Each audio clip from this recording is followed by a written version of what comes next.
Atenção, região norte. 38ª Conferência de Escola Dominical, com o tema O Espírito Santo capacitando a Igreja para o ensino da verdade. 12 a 15 de setembro de 2024, no Centro de Convenções de Araguaína. Aprenda com experientes nomes da área de ensino as melhores práticas de educação cristã.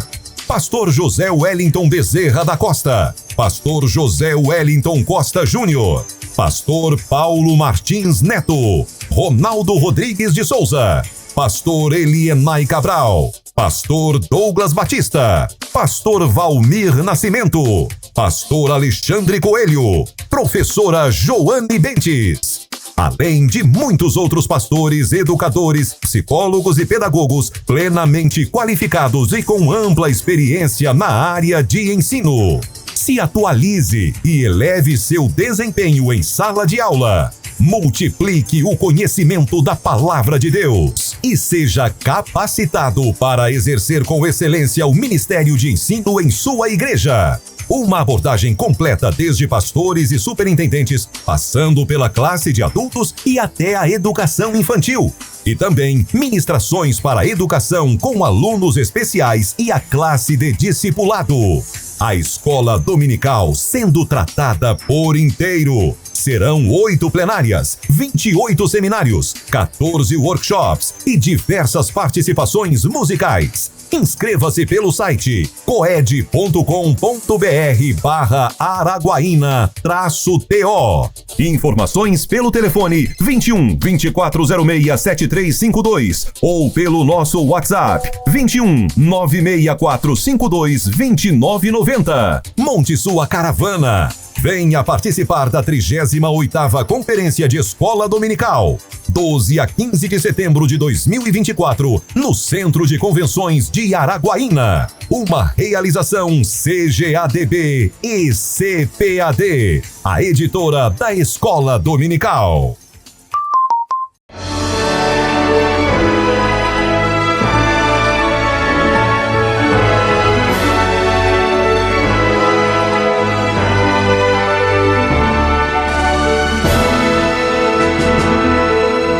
Subsídios.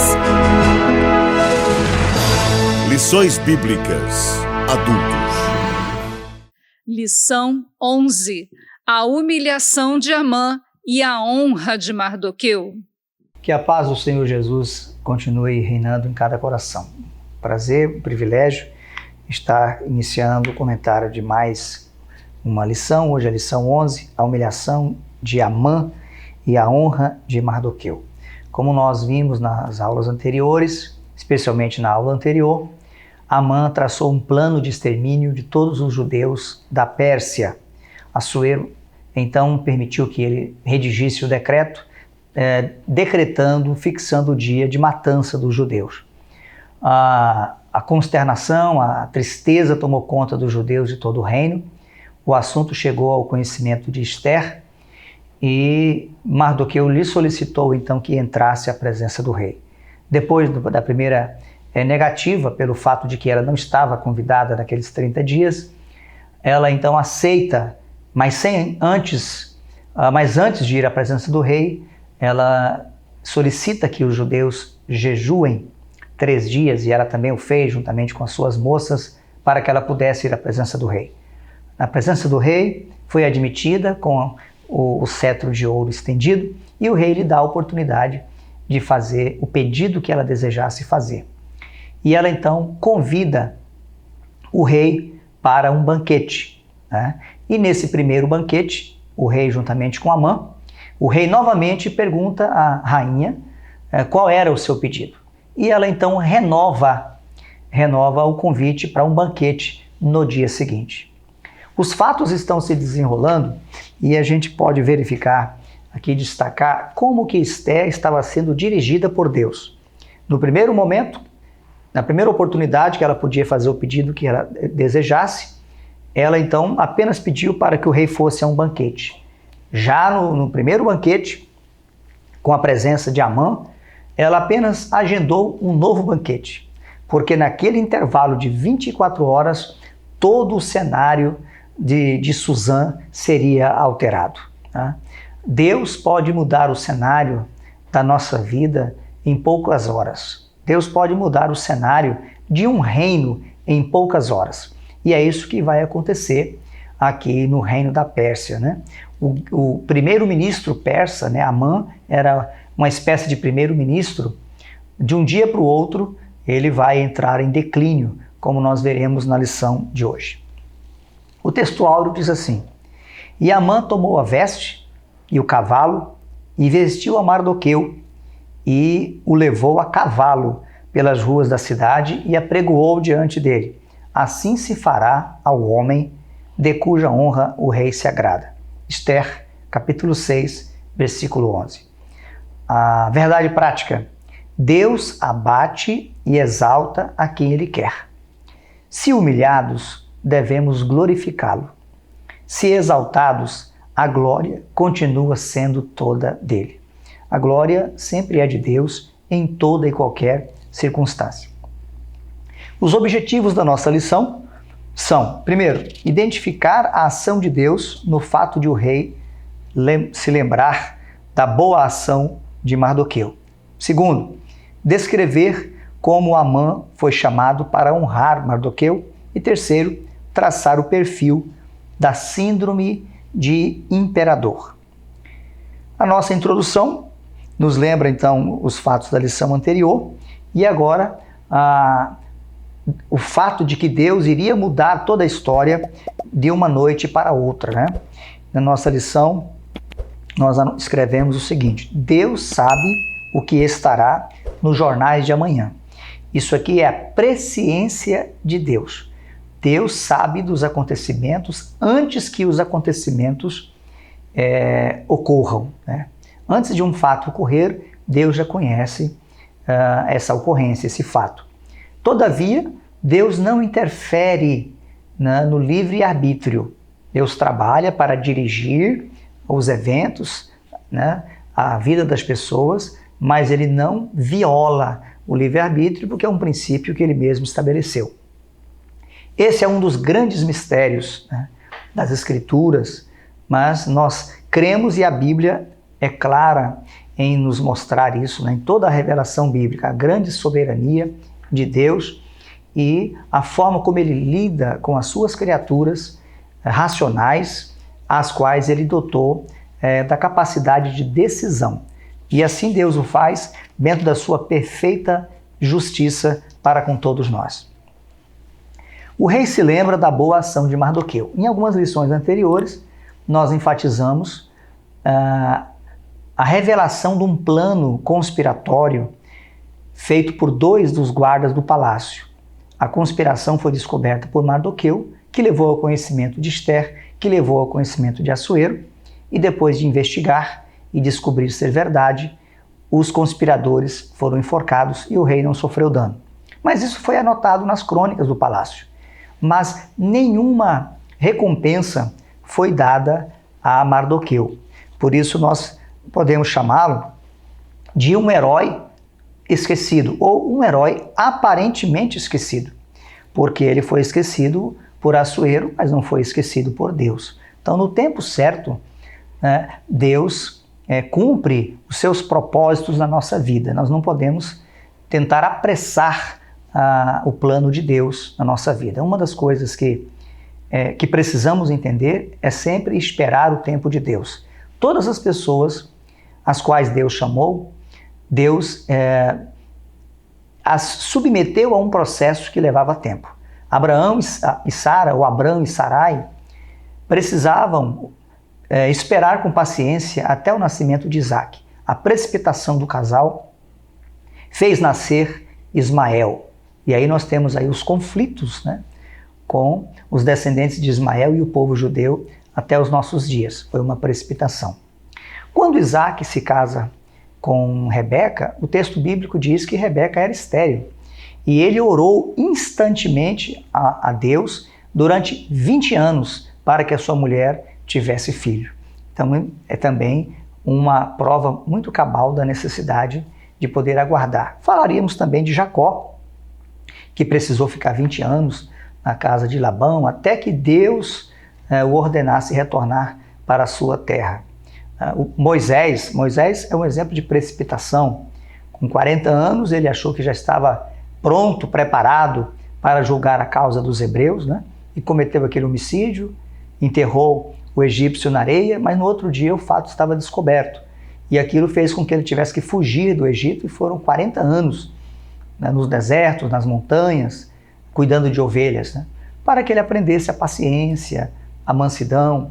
40 anos depois, ele já não tinha vontade nenhuma própria para ser o líder da nação de Israel. Deus então precisa insistir, incentivar para que ele aceite aquele grande desafio. Então, uma mudança muito grande. Deus, através do tempo, muda o nosso coração, tira as inquietações, tira a ansiedade, tira o desejo próprio e coloca a vontade dele. E quando Deus coloca a sua vontade no nosso coração, as coisas então fluem naturalmente. E a vontade de Deus é boa, perfeita e agradável. Com Mardoqueu não foi diferente. Mardoqueu permaneceu na mesma posição dele, né? Mesmo sem ter sido honrado. A nossa lição então vai falar aqui daquela noite decisiva. 2 cenários distintos ocorriam naquela noite, ambos relacionados com Mardoqueu. No primeiro cenário, nós vemos Assuero, né, que foi para o seu aposento. No segundo cenário, Amã, que foi para a sua casa, né, exultante depois do banquete oferecido por Ester. Amã, durante aquela noite, planejou a execução de Mardoqueu, preparando-lhe inclusive uma forca. Porém, Assuero perdeu o sono e pediu as crônicas do palácio para ler. Nesse texto aqui, nós verificamos que o individualismo é um equívoco. O individualismo não faz sentido. Nos nossos relacionamentos humanos, nós somos afetados por ações tomadas por outras pessoas. O individualismo, repito, não faz o menor sentido. Nós dependemos uns dos outros. Desde o nosso nascimento, nós dependemos de outras pessoas. E nada que a gente alcança também apenas por ações nossas, né? Deus usa pessoas em situações, em lugares, épocas totalmente diferentes, as quais vão fazer parte da nossa vida, vão ser usadas como instrumentos de Deus para nos abençoar. E nós precisamos reconhecer. Como também algumas pessoas podem ser usadas pelo maligno para nos prejudicar.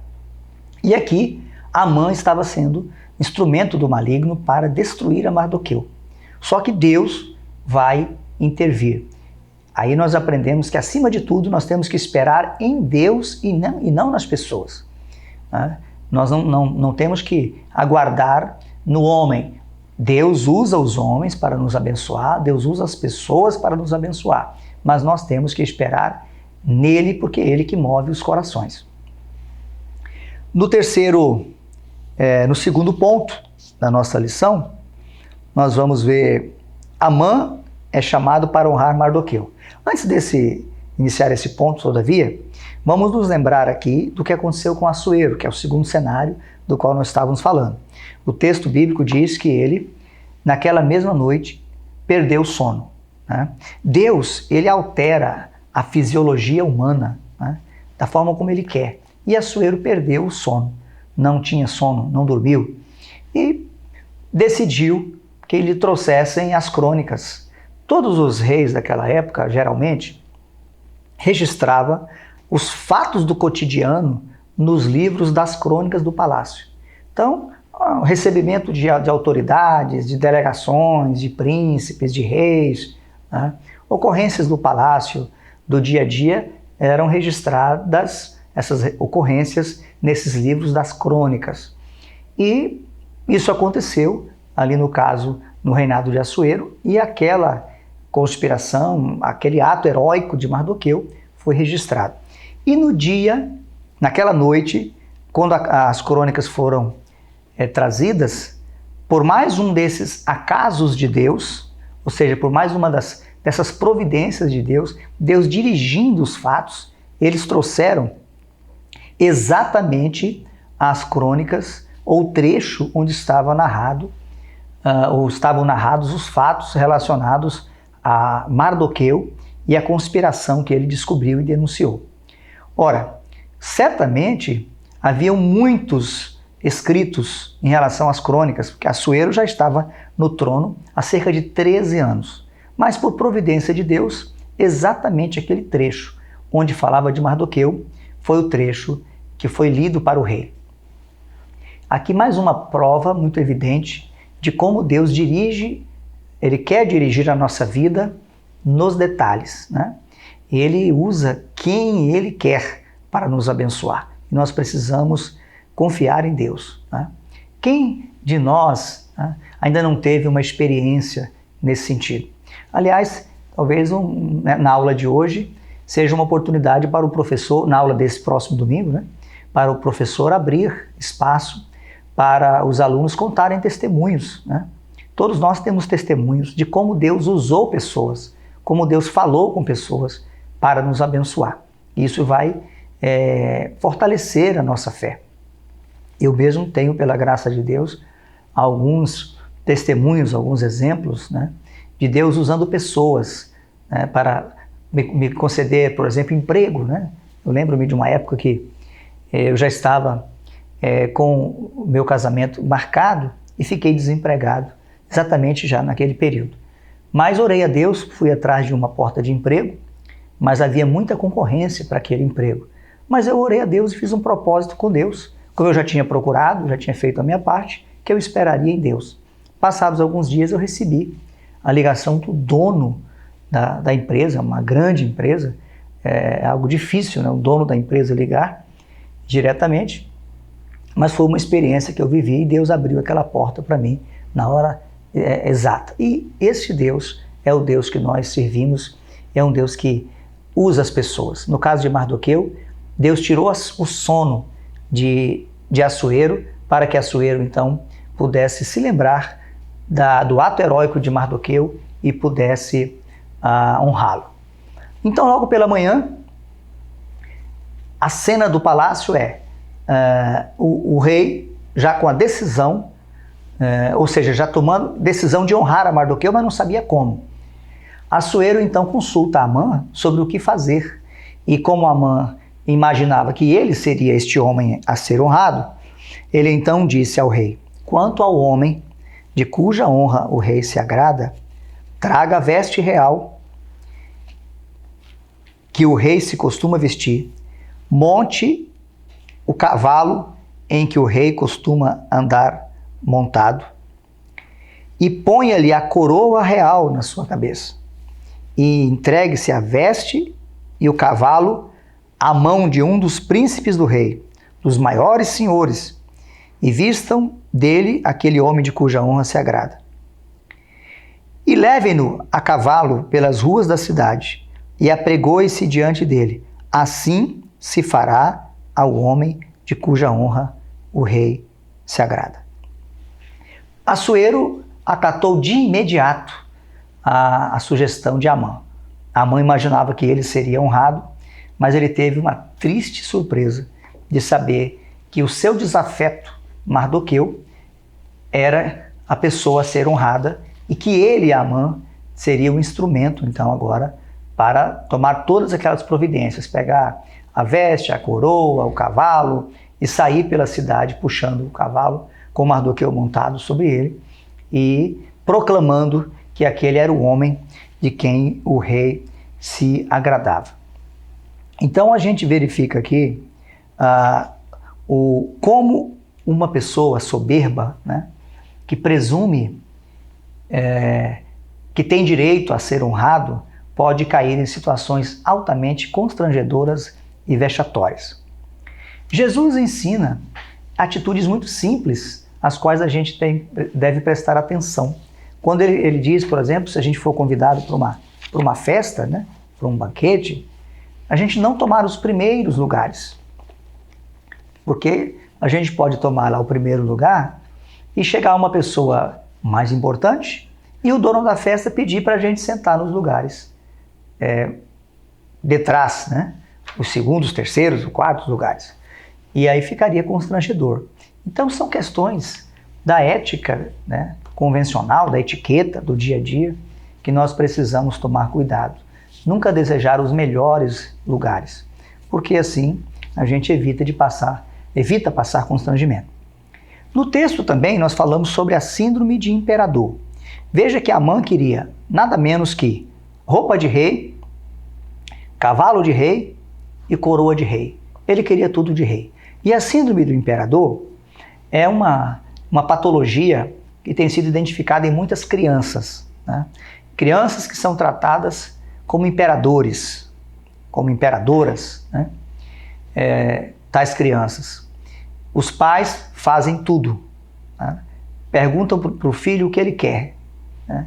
Tudo que o filho quer, o pai faz. Isso é uma patologia. Isso está fazendo com que crianças se tornem depois adultos, né, que têm a pretensão de domínio e têm até problemas emocionais, porque qualquer frustração que recebam, que sejam vítimas, elas já se frustram, algumas entram até em depressão quando são frustradas. Nós pais, precisamos ensinar os nossos filhos a aprender a perder. Perder também faz parte da nossa educação. E perder sem frustração, perder sem mágoa, sem ressentimento. Então as perdas são importantes. Então a síndrome do imperador, né, é um mal que tem afetado a criação de muitos filhos, principalmente nesses tempos onde as ideologias e até as leis, né, vão no sentido de que os filhos não podem ser corrigidos, mas os pais devem, com amor, corrigir os filhos, porque o amor responsável é aquele amor que corrige. E além da correção, naturalmente, dedicar tempo de qualidade e viver em constante vigilância e oração para que Deus possa abençoar os nossos filhos. Amã, extremamente arrasado com aquele quadro, né, foi para casa com a cabeça coberta, não queria que ninguém o visse, a vergonha era muito grande. Mas quando ele chega em casa esperando aí uma palavra de consolo, o que ele ouviu foi desanimador, né? Ele ouviu uma sentença aterradora da sua mulher, Zerez, e dos seus amigos, que disseram: se Mardoqueu, diante de quem já começaste a cair, é da semente dos judeus, não prevalecerás contra ele, antes certamente cairás perante ele. Essa foi a declaração da mulher e dos amigos de Amã. E isso pode indicar, inclusive, que eles conheciam a história dos judeus, porque eles fazem referência, falam: olha, se esse Mardoqueu aí é judeu, e já aconteceu isso, né, e você entrou em rota agora de queda, né, em caminho de queda. Então isso foi um mau prenúncio para Amã. Concluindo a lição de hoje, então, nós vamos ver a mudança de cenário, né? De um dia para o outro, Mardoqueu, que estava esquecido, foi lembrado e foi honrado pelo rei. Amã, que pretendia executar a Mardoqueu, viu agora o seu desafeto sendo honrado pelo rei Assuero. Quanta coisa mudou em Suzã em menos de 24 horas. Nosso Deus é grande e poderoso. Perdemos muito tempo com discussões e debates e, às vezes, fazendo o que Ele não nos ordenou fazer, no afã de resolver nossos problemas. O segredo é confiar no Senhor e viver com humildade, fazendo a sua vontade. Ele permanece no controle e sempre age no momento certo. Quando nós não cremos realmente no poder, na soberania de Deus, nós nos tornamos vítimas das ideologias e do ativismo, né? Muitos ativismos nos nossos dias, ativismo político, ativismo social, e nós precisamos voltar aos princípios, voltar à palavra, voltar às escrituras e confiar em Deus. E essa lição, através da vida de Mardoqueu, da vida de Esther, está nos ensinando. Se Deus mudou totalmente o cenário do grande império persa, Ele pode perfeitamente mudar qualquer cenário na nossa vida, na nossa cidade, no nosso estado, na nossa nação. Conquanto confiemos nele e esperemos de fato que Ele faça a sua vontade e não a nossa. Deus abençoe e uma boa aula a todos em nome de Jesus.